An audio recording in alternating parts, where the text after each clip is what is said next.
James Starling here for the DeeJam YouTube channel after another matchday experience. Make sure you check out the highlights down in the description below before me and Ken here spoil the results. Wow, I mean, where to even begin with that second half? I mean, the first half, not an awful lot going on, but that second half, major decisions. We've got to talk about those to begin with. Obviously, from your perspective, you were on the right end of them. First of all, penalty decision for you, in or outside the box? Because there was a lot of people on our side of the pitch complaining that it was outside.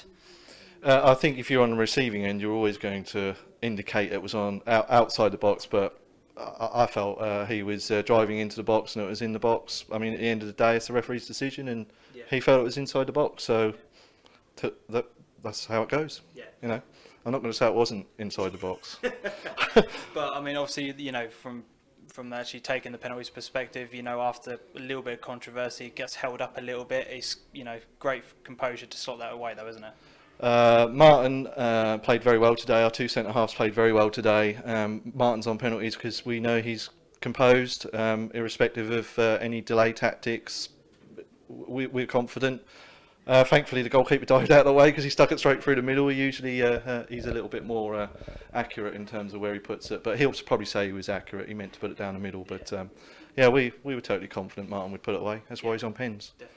Yeah. And the second goal right at the end there, big calls for the fact that it was a handball. I personally haven't got the clip. I did see it. I did think it was a handball. Again, obviously, I know from your perspective you're on the receiving end of that decision, but it almost seemed as if everyone kind of stopped a little bit and didn't actually continue with the play. But from your perspective, you're just happy that your guys reacted well. I didn't see the incident. James, I was picking up water bottles, but ultimately, from a very early age, you're taught to play to the whistle, and we capitalised on that moment. Danny tried his best to scuff the finish, but it went in the back of the net, and we're delighted. You know, to come away from that game with a win was probably a little bit unfair on Westerfield. You know, neither of us were kind of at it today. I thought both teams had moments where they didn't play very well. But to come away with the 3 points is hard on Westerfield, but we'll take that all day long. We haven't, this season, we haven't really had the rub of the green in many games, so to get a little bit of luck go our way, we're going to take that. So delighted really that even though we played poorly, we were able to take all 3 points. So. I mean, do you kind of put down the performance to maybe part of the weather conditions today? I mean, it was horrible in terms of the wind. Anytime that ball went 3 foot off the air, it just went all over the place. Is that a big factor, or is that not really an excuse for you? Well, both sides have got to play the conditions, haven't they? But I would say today, and Shane would agree with me, that our preparation was poor. You know, it took 15 minutes to find a parking space. Then there's a fire alarm going off. Then we've got half a team warming up, half a team without kit. So right from the outset, our prep was poor today, and that manifested in terms of the performance. I don't think we played our best stuff today. I felt the first 15-20 minutes of the first half we played well. I mean, Coley's had an effort from inside our own half. If that goes in, it's goal of the season. Yes. And then we gradually just played. We didn't play with the intensity, and we didn't play the football that we can play. Whether it's windy or not is irrelevant. We like to get the ball down and play. We didn't do that today. Westerfield worked really hard. They didn't allow us to do that. Teams know how we play. They put the high squeeze on. They work hard in midfield.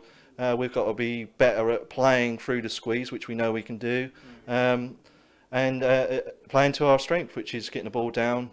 When we did with our full-backs in the first half, you know, we used them very well. But the things we did well in the first half, we stopped doing those in the second half, and it's frustrating.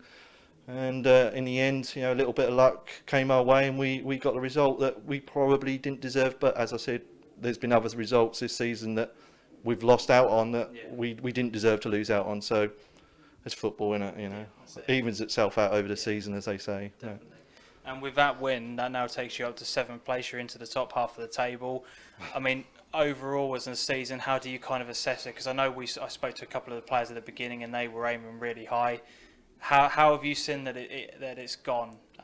Because again, you know, their ambitions, and you spoke. I saw a tweet earlier on in the week about wanting to aim higher and rather aiming higher and finishing low than Yeah, vice versa. look, you know, when you win, when you come up as champions, you are confident.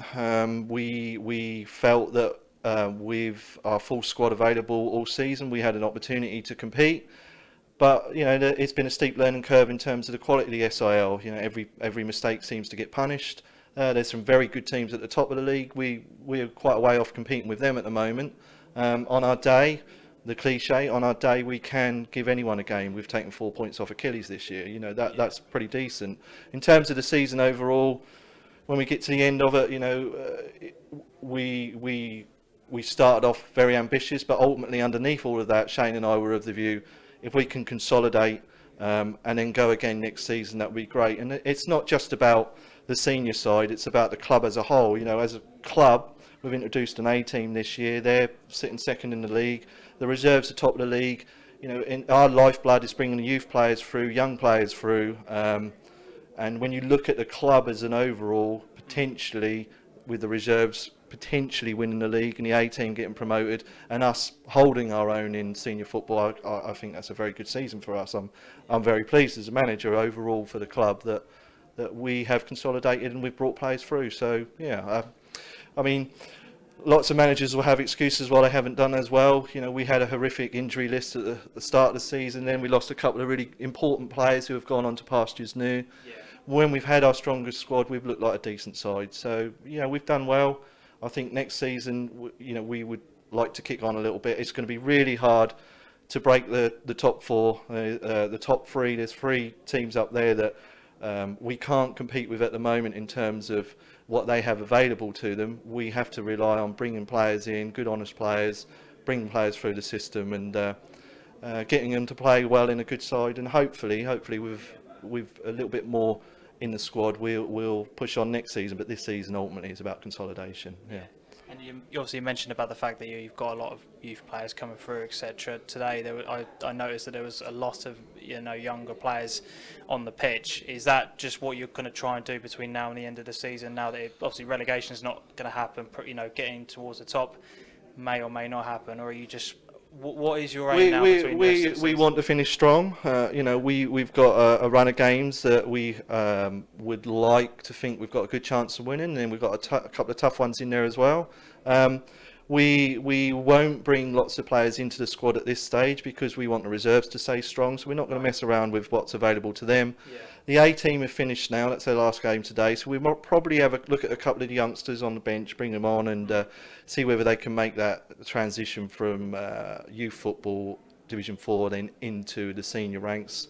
But at the moment, you know, we've got to where we are based on the squad that we've had, and I think that's what we'll do for the rest of the season. We'll stick with what we've got, sprinkle a couple of youngsters on the bench and see what they're made of. Superb. Yeah. Kenny, cheers. Appreciate your time. Appreciate your work. Your time. Good stuff. Make sure you hit the like button, leave a comment and subscribe, and until we see each other next time, adios.